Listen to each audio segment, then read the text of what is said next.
estamos de nuevo, los dos de Guerrero.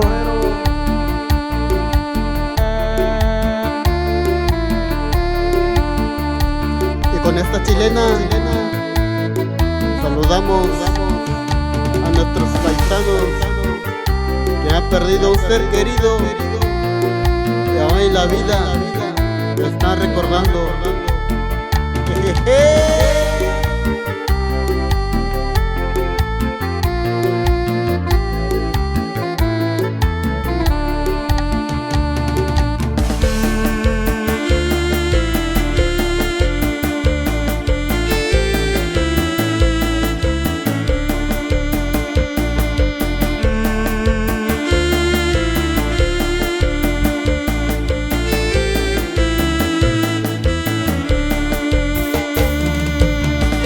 Y hay que disfrutar de la vida mientras estamos vivos, porque mañana no sabemos si seguimos en este bonito lugar.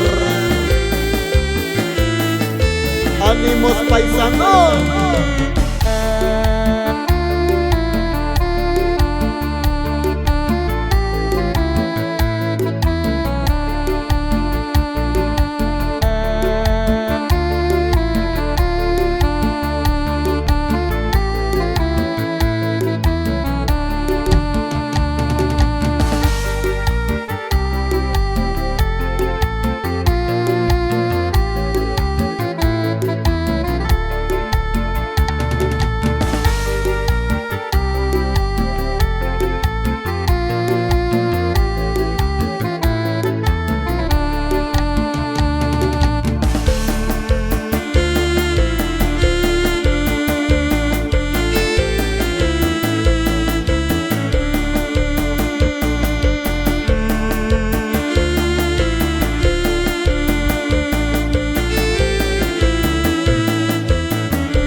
Dedicamos esta bonita chilena a nuestros seres queridos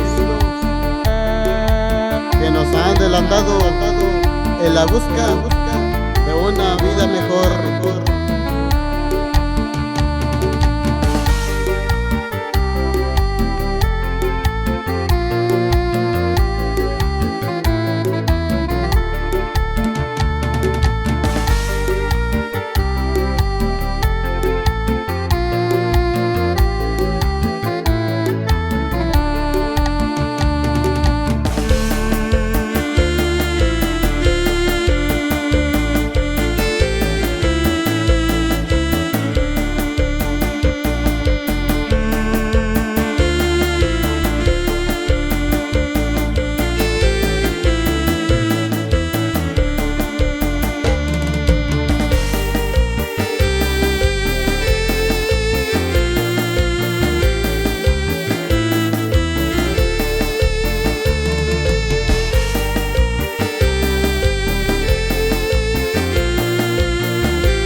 Y esta es mi última despedida.